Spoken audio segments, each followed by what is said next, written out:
Scout Commander Zarthek stared at the blue and green planet floating on his viewing screen. His long, scaled fingers moved across the control panel as he recorded data about the third world in this small solar system. The planet looked pretty, with white clouds swirling over green land and blue water. But pretty planets meant nothing to the Kethmoran Empire. What mattered was what lived on them. Another primitive world, Zarthek muttered to himself. His yellow eyes narrowed as he watched the readings come in. The planet's creatures had built cities and made simple machines. They even had flying vehicles and basic rockets, but their technology was laughably weak compared to the Empire's power. Zarthek had seen hundreds of worlds like this one. The creatures always thought they were so smart and advanced. They built their little metal ships and sent them to nearby moons. They thought they ruled their tiny corner of space. They had no idea that real civilizations could cross the galaxy in days, not years. The creatures on this world called themselves humans. Zarthek watched their crude rockets push slowly through space using chemical fuel. He almost laughed. His own scout ship could travel faster than light, while these humans needed months just to reach their own moon. Their most powerful weapons were simple atomic bombs. The Empire had weapons that could crack planets in half. "Computer, begin species analysis," Zarthek commanded. The ship's computer started studying the radio signals coming from the human world. Within minutes, it had learned their languages and begun translating their communications. Zarthek listened to human broadcasts and shook his head in amazement at how simple they were. The humans were still arguing about whether faster-than-light travel was even possible. Their scientists published papers proving it could never be done. They thought the speed of light was some kind of universal limit that could never be broken. Zarthek's ship traveled 1,000 times faster than light every day. Even funnier, the humans thought they were alone in the universe. They pointed their primitive telescopes at the stars and wondered if anyone else was out there. They had no idea that millions of civilizations filled the galaxy. They didn't know that the Kethmoran Empire controlled over 2,000 star systems. "Fascinating," Zarthek said as he read more reports. "They've barely learned to split atoms and they think they're advanced." The computer finished its analysis and displayed the results. The humans had a population of about 8 billion spread across their one world. They had built thousands of satellites around their planet and established small bases on their moon. They had even sent tiny probes to other planets in their solar system. For primitives, they showed some promise, but promise meant nothing without power. The humans had no energy shields. Their fastest ships moved slower than Kethmoran cargo vessels. Their weapons could barely scratch Imperial armor.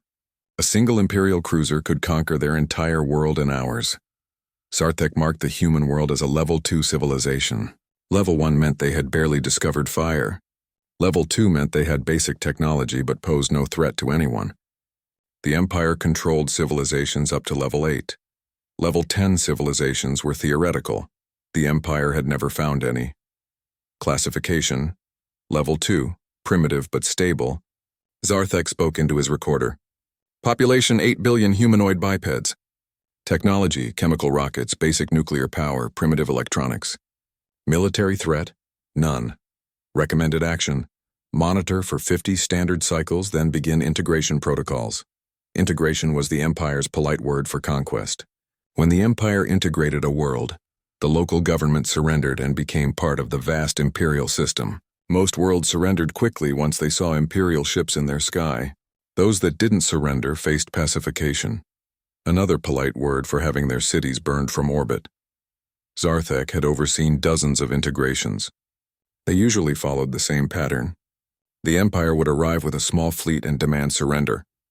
The locals would panic and try to fight.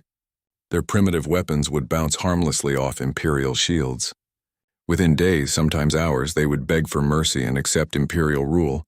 Humans would probably follow the same pattern. They seemed braver than some species. Their entertainment showed them constantly fighting wars and exploring dangerous places. But bravery meant nothing against superior technology. Zarthek had seen brave civilizations crushed just as easily as cowardly ones. Computer: estimated time for human advancement to dangerous levels.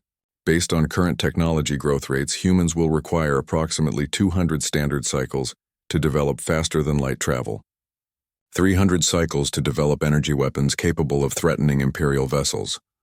Zarthek nodded. The humans had plenty of time to develop. but the Empire would integrate them long before they became dangerous. 50 cycles would give them time to build a few more cities and maybe reach some other planets in their system. That would make them more valuable as Imperial subjects. He was about to close his report when something caught his attention. The computer had detected an unusual energy reading from the human planet's moon. It was probably nothing, maybe some kind of nuclear reactor for their moon base. But Imperial regulations required investigating all unknown energy sources. Zarthek aimed his long-range scanners at the human moon. The energy reading was coming from the far side, the part that always faced away from Earth. Strange. The humans had only established bases on the near side where they could communicate with their homeworld. The scanners showed a small facility built into a crater. It looked like typical human construction, metal and concrete structures with primitive electronics. But the energy reading was wrong. The facility was producing power levels that should be impossible with human technology. Computer, analyze energy signature from lunar facility. Energy signature does not match known human technology. Power output exceeds estimated human capabilities by factor of 15. Zarthek frowned. This made no sense. Either his scanners were malfunctioning, or the humans had technology they weren't supposed to possess. He ran a full diagnostic on his equipment. Everything checked out perfectly. He aimed different sensors at the facility and got the same readings. The small lunar base was definitely producing more power than human technology should allow. Even stranger, the energy pattern looked almost familiar, though he couldn't place where he'd seen it before. Could be a natural phenomenon, Zarthek muttered. Maybe some kind of radioactive ore in the crater. But that didn't feel right either. The energy pattern was too regular, too controlled. It looked like the output from a reactor, not a natural formation, and it looked like an advanced reactor, not the primitive ones humans were supposed to have. Zarthek checked his files on human nuclear technology. They had basic fusion reactors, but nothing that could produce these power levels. The energy signature looked more like the output from an Imperial power plant. But that was impossible. Humans had never encountered Imperial technology. He decided to file a note about the anomaly in his report but not worry about it too much. Probably just some experimental human reactor that worked better than expected. Primitive species sometimes got lucky with their inventions. Addendum to report, he recorded. Unusual energy reading detected on human lunar facility. Likely experimental reactor. Recommend standard monitoring protocols. Zarthek finished his report and prepared to leave the human solar system. He had 3 more star systems to survey before returning to Imperial space. The humans would continue their simple lives, unaware that they had been studied and classified. In 50 cycles, when the Empire was ready, ships would return to integrate Earth into the Imperial system. As his ship prepared to jump to faster-than-light speed, Zarthek took one last look at the blue world. The humans seemed peaceful enough. Their integration would probably go smoothly. They would become productive Imperial citizens, contributing their labor and resources to the Empire's continued expansion. He never imagined that in the hidden lunar facility, human scientists were studying pieces of his ship's hull that had been shed during his survey. He never knew that humans had been tracking his vessel since it entered their solar system. And he certainly never suspected that everything he had just observed and recorded was exactly what the humans wanted him to see. 5 years had passed since Scout Commander Zarthek first surveyed the human homeworld. Now he commanded a small diplomatic fleet sent to begin Earth's integration into the Kethmoran Empire. 3 Imperial cruisers hung in space near Earth's moon, their dark hulls gleaming with the power of advanced technology. Zarthek stood on the bridge of his flagship, the Imperial Judgment. His scaled hands moved confidently across the controls as he prepared to broadcast the standard surrender message. This was routine work. He had delivered the same message to dozens of primitive worlds. The words never changed, only the language. Communications. Open a channel to the human homeworld, Zarthek ordered. Channel open, Commander, replied his communications officer. Zarthek activated the universal translator and began speaking in the formal tone required by Imperial protocol. Primitive inhabitants of the 3rd planet of this solar system. I am Scout Commander Zarthek of the Kethmoran Empire. Your world has been selected for integration into our civilization. He paused, letting the words sink in. On most worlds, panic would already be spreading as the inhabitants realized they were not alone in the universe. Your species will benefit greatly from Imperial technology and guidance. In return, you will contribute your resources and labor to the Empire's continued expansion across the galaxy. The speech continued with the standard terms.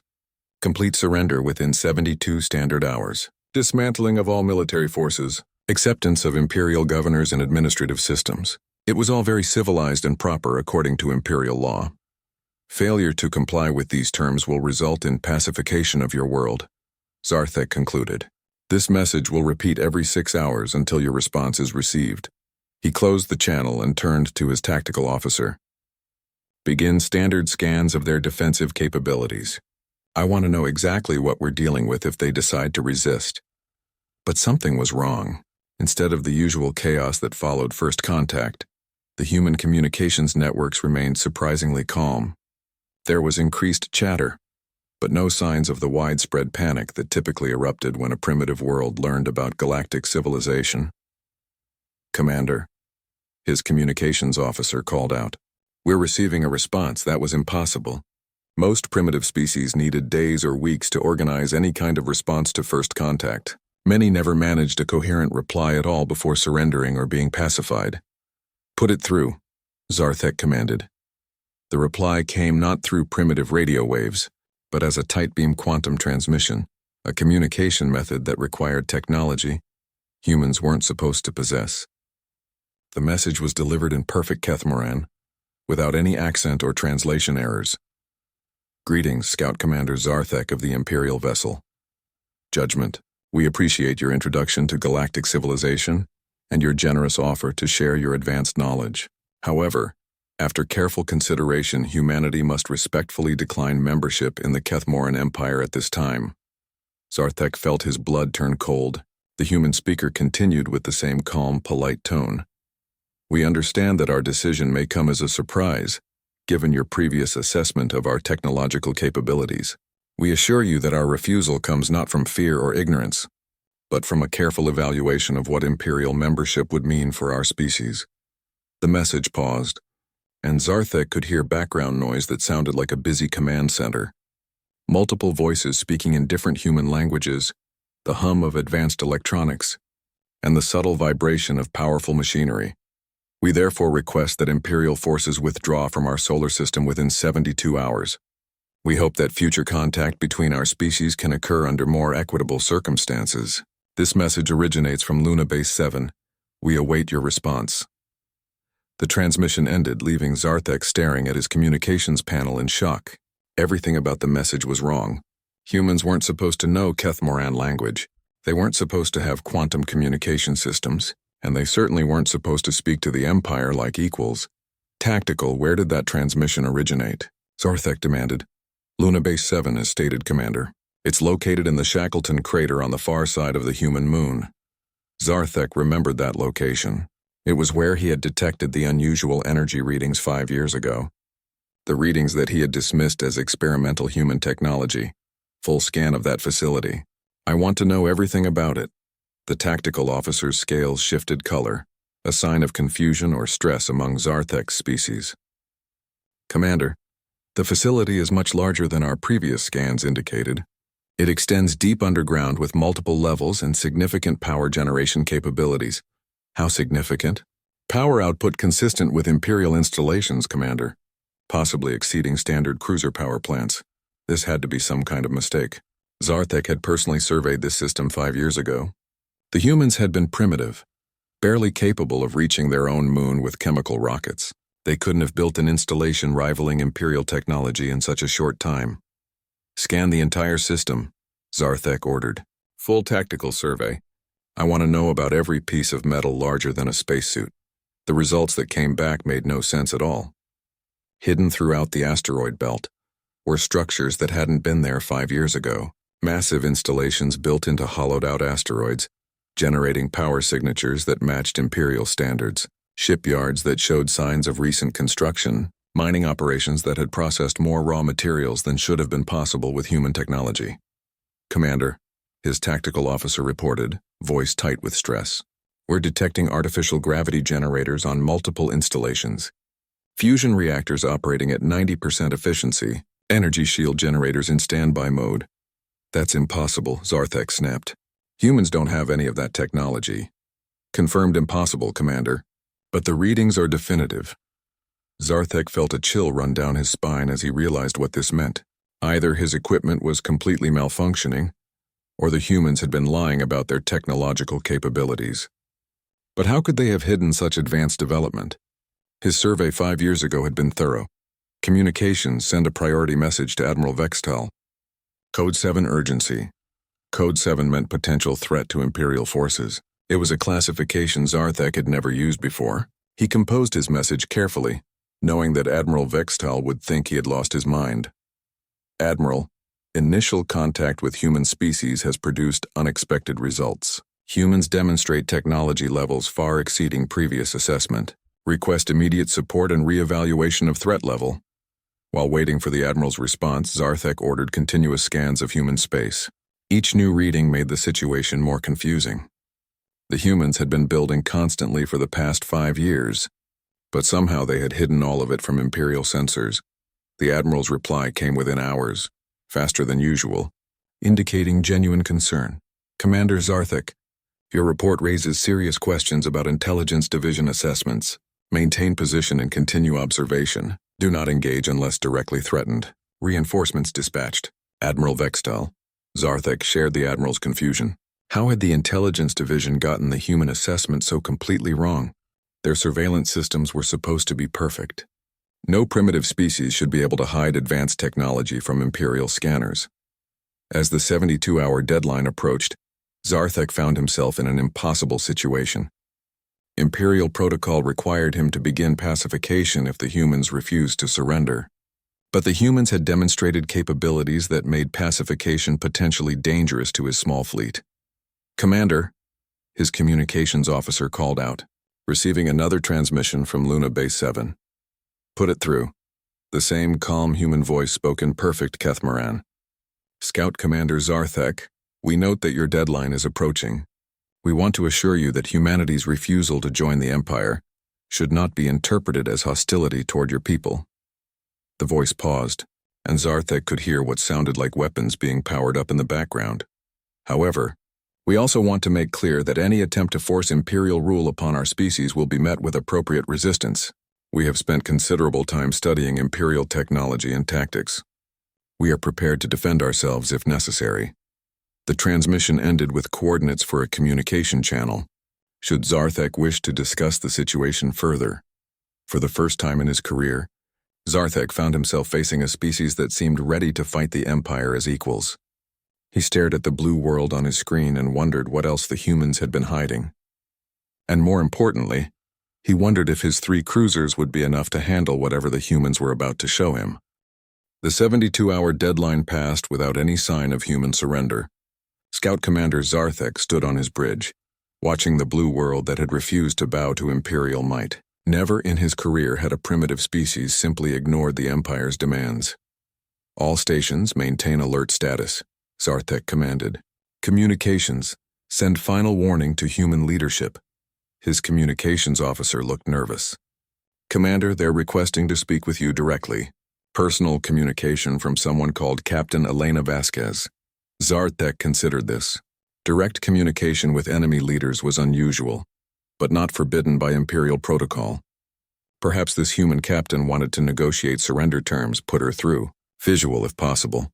The main screen shifted to show a human female in what appeared to be a military uniform. She had dark hair tied back and calm brown eyes that seemed to study Zarthek with the same intensity he was studying her. Behind her he could see what looked like an advanced command center with multiple stations and sophisticated displays.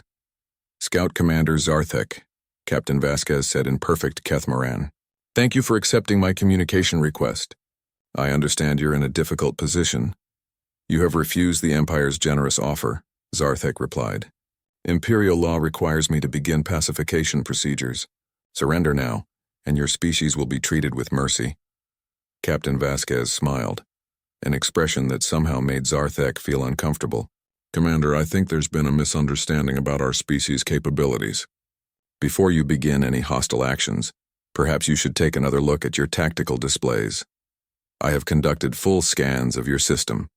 You possess some advanced technology, but nothing that threatens Imperial forces. Are you certain about that? Captain Vasquez asked. Computer, decloak the home fleet. The space around Earth began to shimmer like heat waves rising from hot ground. Slowly, shapes began to appear where there had been empty space moments before. Zarthek watched in growing horror as dozens of human vessels materialized around the blue planet. Tactical report, Zarthek demanded. Commander, I'm reading 47. No, 53 vessels that weren't there before. They must have been using some kind of cloaking technology. But that was only the beginning of Zarthek's shock. The human ships didn't look like anything he had expected. Instead of crude metal constructs held together with chemical welds, these vessels appeared to be grown rather than built. Their hulls had a flowing, organic quality that seemed to shift and move even as he watched. The largest human ship emerged from behind Earth's moon. It was enormous, easily a kilometer long and unlike anything in Imperial records. Its hull seemed to be made of some kind of dark material that absorbed light rather than reflecting it. Along its length, patterns of blue energy pulsed like a slow heartbeat. That's the UESS Defiance, Captain Vasquez said, her voice filled with obvious pride. My ship. I thought you might like to see what humans can accomplish when properly motivated. Zarthek's tactical officer was reading off scanner reports in a shaking voice. Commander, the energy signatures from these vessels, they're impossible.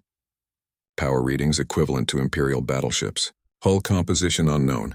Propulsion systems unknown. Weapon systems unknown. How? Zarthek asked, speaking directly to Captain Vasquez. Your species was barely capable of chemical rockets 5 years ago. 5 years ago, we showed you what we wanted you to see, Captain Vasquez replied. Humanity has been aware of galactic civilization for much longer than you realize. We've had time to prepare. She gestured to something off-screen and new information appeared on Zarthek's displays. The data showed human technology levels that defied everything the Empire thought it knew about technological development. Faster-than-light drives that operated on principles Imperial science didn't understand. Weapons that existed in probability states until they struck their targets. Defensive systems that could regenerate damage in real time. Your previous survey detected exactly what we wanted it to detect, Captain Vasquez continued. We've been studying your technology, your tactics, and your weaknesses for decades. Every lost Imperial probe, every missing patrol ship in the Outer Rim, they weren't lost. They were carefully collected for study.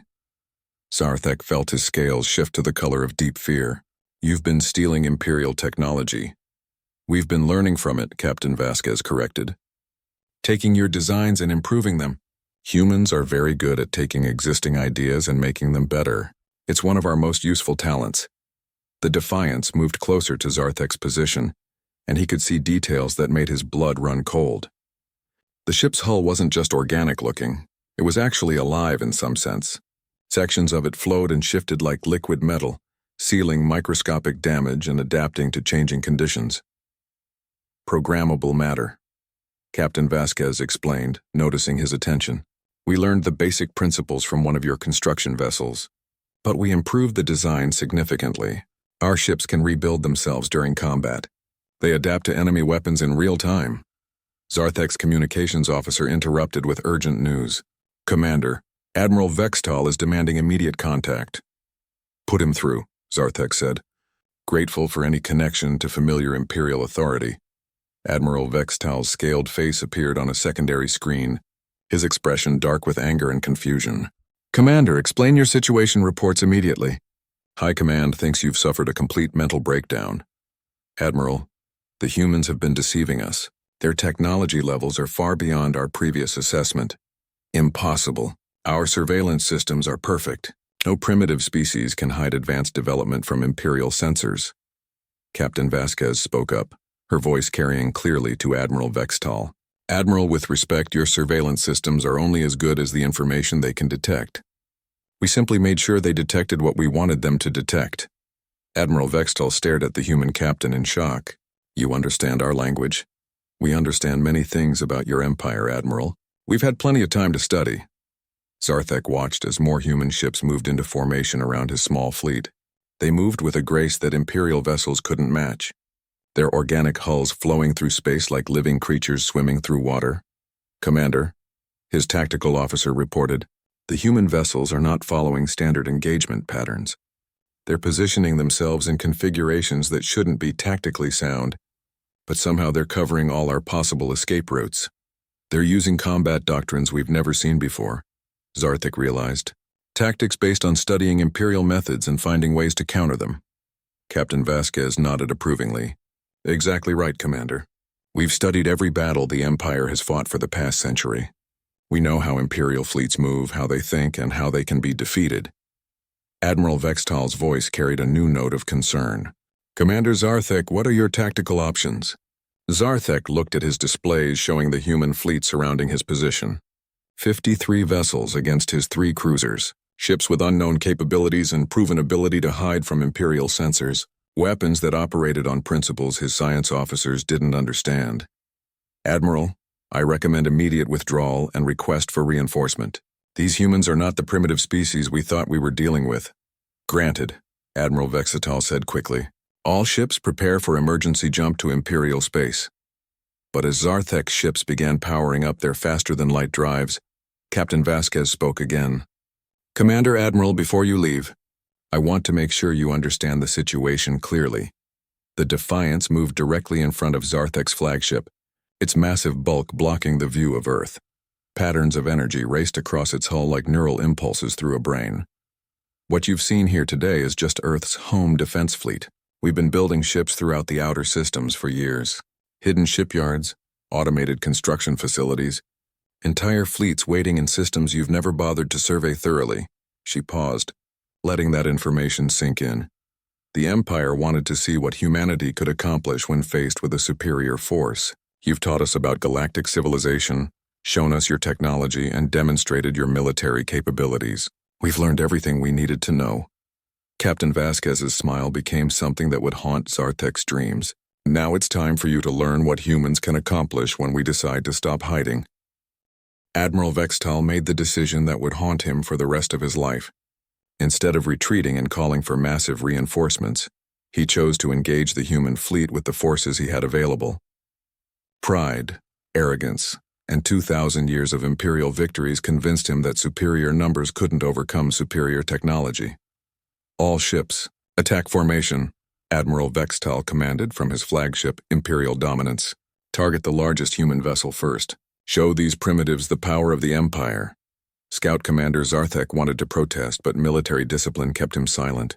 His 3 cruisers joined the Admiral's battle group of 12 ships, 15 Imperial vessels against 53 human ships. The odds were bad, but Imperial doctrine taught that 1 Imperial ship was worth 10 primitive vessels. The human fleet didn't scatter or panic as expected. Instead, the ships moved into patterns that defied Imperial tactical understanding. They formed flowing formations that shifted and changed like flocks of birds, with each ship covering the others in ways that Imperial computers couldn't predict. Begin the attack, Admiral Vextal ordered. The first Imperial plasma volley struck the UESS Defiance directly. The massive energy beams that could melt through asteroid belts hit the human ship's hull and simply disappeared. Where the beams struck, the ship's living hull flowed and shifted, absorbing the energy and distributing it harmlessly throughout the vessel's structure. Direct hit. No damage, reported the tactical officer aboard the Imperial Dominance. Impossible energy absorption rate. Captain Vasquez's voice came over the communication channel, calm and unworried. Admiral, your weapons are impressive, but they're designed to fight ships that can't adapt. Our hulls learn from each attack and become more resistant to that type of damage. To prove her point, the second Imperial volley was even less effective than the first. The Defiance's hull had already adapted to plasma weapons, turning what should have been devastating attacks into harmless light shows. All ships, switch to kinetic weapons, Admiral Vextal commanded. Let's see them adapt to solid projectiles. The Imperial fleet launched a barrage of super-dense metal slugs accelerated to significant fractions of light speed. These projectiles carried enough kinetic energy to shatter moons, and no known technology could simply absorb that much physical force. The human response was unlike anything in Imperial experience. Instead of trying to stop or absorb the projectiles, the human ships began phasing in and out of normal space. The kinetic weapons passed harmlessly through hulls that existed in probability states, never quite solid enough to be hit but somehow still able to function normally. They're using quantum uncertainty as a defensive system, Admiral Vextal's science officer reported in a shaking voice. Their ships exist in multiple probability states simultaneously until observation collapses the wave function. Speak plainly, the Admiral demanded. They can choose whether or not to be hit by our weapons, sir. Their ships are both there and not there until they decide which state serves them better. Admiral Vextal felt the first real fear of his long military career. The humans weren't just technologically advanced, they were using physics in ways that Imperial science said were impossible. But the real shock came when the humans began their counterattack. The Defiance fired a single weapon at the Imperial cruiser, Righteous Fury. The weapon appeared to be some kind of energy beam, but it behaved in ways that violated every known law of physics. The beam existed in quantum superposition, following multiple paths through space simultaneously until it reached its target. When the weapon struck Righteous Fury, the cruiser's shields didn't just fail, they ceased to exist. The ship's hull began dissolving at the molecular level, as if the weapon was convincing matter that it didn't want to hold together anymore. Righteous Fury is gone, the tactical officer reported in disbelief. Complete molecular dissolution in 14 seconds. Captain Vasquez's voice carried a note of regret. We call those probability weapons. They exist in superposition until they strike their target. Then they choose the quantum state most damaging to whatever they hit. Your shields are designed to stop conventional energy weapons. They can't stop something that doesn't exist until it's already inside your ship. The human fleet began moving in ways that should have been impossible. Ships accelerated at rates that should have turned their crews into paste. But somehow the humans inside remained unharmed. They struck from angles that geometry said were impossible, appearing above and below Imperial ships in three-dimensional space, as if the normal rules of movement didn't apply to them. How are they moving like that? Admiral Vextal demanded. Inertial dampening systems beyond our understanding, his science officer replied. They found ways to manipulate local gravity fields and space-time curvature. Their ships can change direction without accelerating in the traditional sense. Zarthek watched from his cruiser as the human tactics completely overwhelmed Imperial doctrine. The humans weren't just fighting with superior technology. They were fighting with superior understanding of how Imperial forces operated. Every time Imperial ships tried to establish formation, the humans were already moving to counter it. Every tactical maneuver the Admiral attempted, the humans had obviously studied and prepared responses for. It was as if the humans had spent years watching Imperial forces fight and learning every weakness in their combat systems. They know our tactics better than we do, Zarthek realized. They've studied recordings of every Imperial battle and found ways to counter everything we do. The Imperial dominance shuddered as human weapons found their mark. These weren't the probability weapons that had destroyed Righteous Fury. These were conventional energy beams that somehow passed through Imperial shields as if they weren't there. How are their weapons penetrating our shields? Admiral Vextal demanded. They're firing on rotating frequencies, the tactical officer reported. Their weapons change energy signatures faster than our shields can adapt. By the time our shields adjust to block one frequency, they're already firing on a different one. Another Imperial ship exploded as human weapons tore through its hull. The humans were dismantling the Imperial fleet with methodical precision, targeting critical systems and demonstrating complete understanding of Imperial ship design. Admiral, Captain Vasquez called out over the communication channel, your ships are well designed for fighting enemies who use similar technology. But we don't fight like your other enemies. We've had time to study your strengths and weaknesses. We know exactly how to defeat you. Admiral Vextal's flagship shook again as more human weapons struck home. His shields were failing, his weapons couldn't penetrate human defenses, and his tactical options were rapidly disappearing. Sir, his communications officer called out urgently. Priority message from High Command. Put it through, the Admiral said, hoping for reinforcements or new orders. Instead, he received the worst possible news. Admiral Vextal, long-range sensors show additional human fleets moving throughout the Outer Rim. Unknown number of vessels, estimated in the hundreds. They're attacking Imperial installations across 12 systems simultaneously. Admiral Vextal stared at his tactical display, showing the destruction of his fleet by an enemy that shouldn't exist. Around him, bridge officers were reporting system failures as human weapons continued their precise dismantling of Imperial technology. How many ships do they have? He asked weakly. Captain Vasquez answered as if she had heard his question. Admiral, what you're fighting here is just Earth's home defense fleet. We've been building ships in hidden systems throughout the galaxy. Every Imperial patrol that went missing, every exploration mission that never returned. We collected their technology and used it to build more ships. The Imperial dominance lurched as its main reactor began failing. Across the bridge, control panels sparked and went dark. The pride of the Imperial fleet was being systematically destroyed by weapons it couldn't understand or defend against. Admiral, Captain Vasquez continued, I'm going to give you a choice. Surrender now, and your crews will be treated as prisoners of war. Continue fighting, and your ships will be destroyed. Admiral Vextel looked around his failing bridge at officers who had served the Empire faithfully for decades. Good people who didn't deserve to die because he had underestimated a species that was supposed to be primitive. All ships, he said quietly. Stand down weapons and prepare to surrender. Dr. Sarah Chen walked through the corridors of Luna Base 7, her footsteps echoing in the vast underground facility that had taken humanity 15 years to build. As the chief architect of Project Prometheus, she had overseen the greatest deception in human history. Now, with Imperial officers held as prisoners in the lower levels, it was time to reveal the truth. The interrogation room was comfortable by human standards: simple chairs, a table, and recording equipment. Admiral Vextel sat across from her, his scaled features showing the exhaustion of defeat. Scout Commander Zarthek sat beside him, still trying to understand how everything he thought he knew about humanity had been wrong. Admiral Commander, Dr. Chen began, speaking in fluent Kethmoran, I want to thank you for your cooperation. Your information has been very helpful in understanding Imperial military doctrine. How long? Admiral Vextal asked quietly. How long have you been planning this deception? Dr. Chen smiled and activated a holographic display, showing the timeline of human development. The first Imperial probe crashed on Earth in 1947. Your people probably wrote it off as a navigation error or equipment failure. We called it the Roswell incident. The display showed grainy photographs of crashed alien technology being studied in secret government facilities. It took us decades to understand even the basic principles of your technology. But humans are very good at reverse engineering. We learn by taking things apart and putting them back together. Zarthek leaned forward, studying the images. That's over 70 years ago.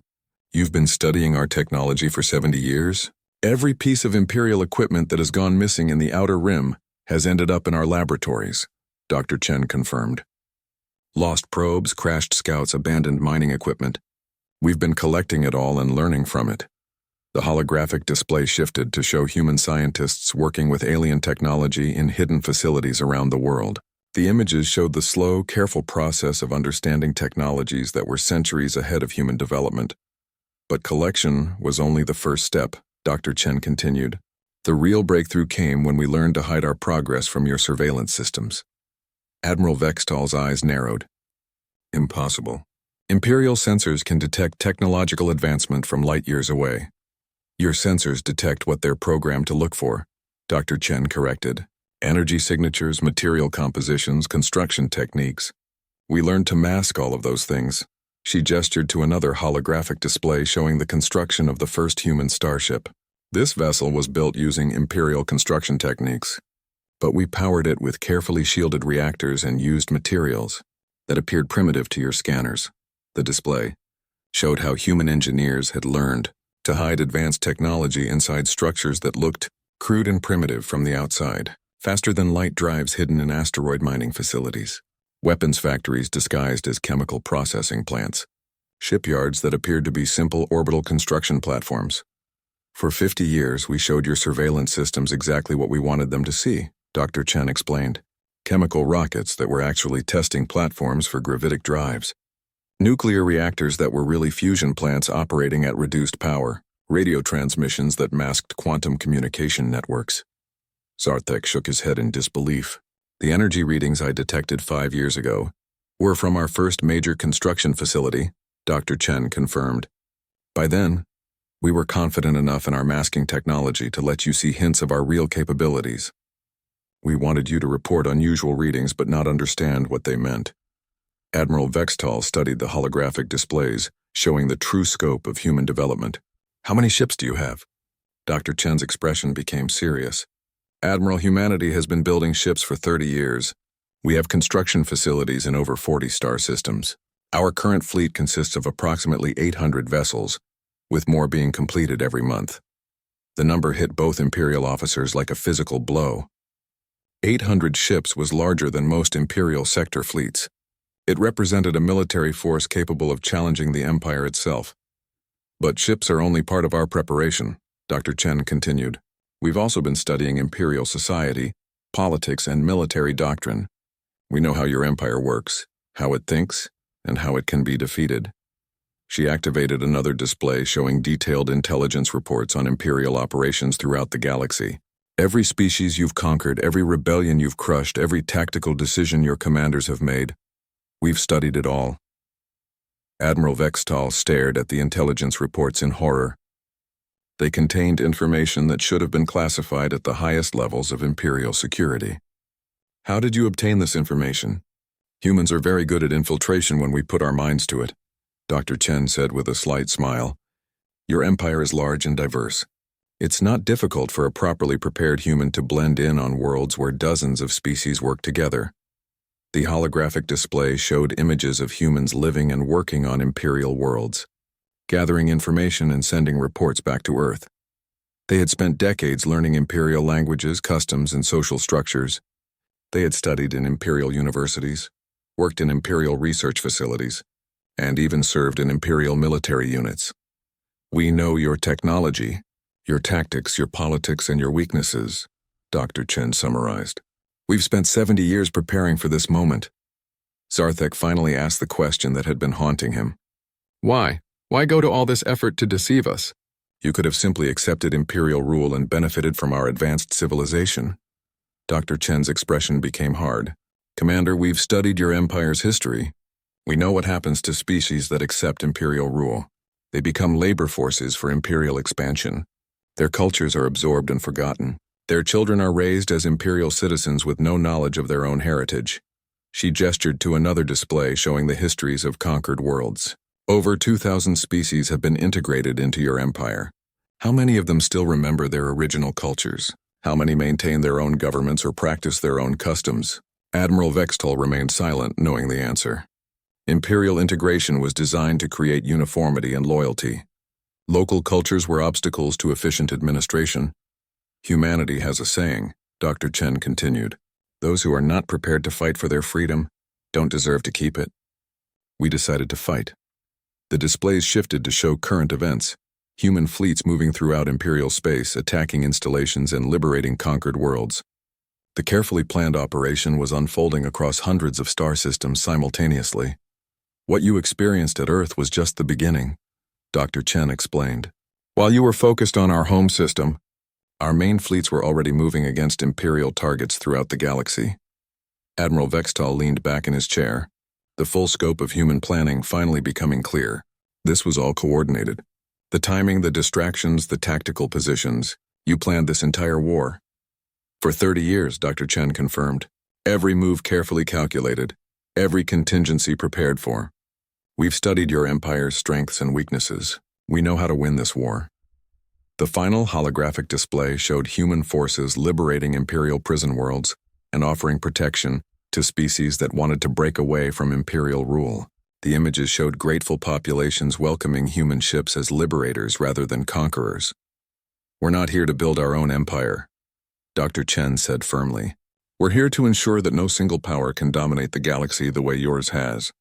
We believe every species has the right to determine its own destiny. Admiral Vextal looked at the displays showing the Empire's carefully constructed order collapsing under human attacks. Emperor Kethamor will never surrender. He'll mobilize every ship, every soldier, every resource the Empire has. We're counting on it, Dr. Chen replied. Let him bring everything he has. We've been preparing for that possibility too. She stood up and moved toward the door. Admiral, Commander, you'll be treated well as prisoners. When this war is over, you'll be free to return to what remains of your empire or start new lives wherever you choose. As she reached the door, Dr. Chen turned back one final time. Oh, and Admiral, you might want to know that Emperor Kethamor received a message this morning. It was broadcast on all Imperial communication networks simultaneously, so everyone in the Empire heard it. Admiral Vextal's scale shifted to the color of deep dread. What message? Dr. Chen smiled the same smile that Captain Vasquez had shown during the battle. The Emperor wanted to see what humanity could accomplish when properly motivated.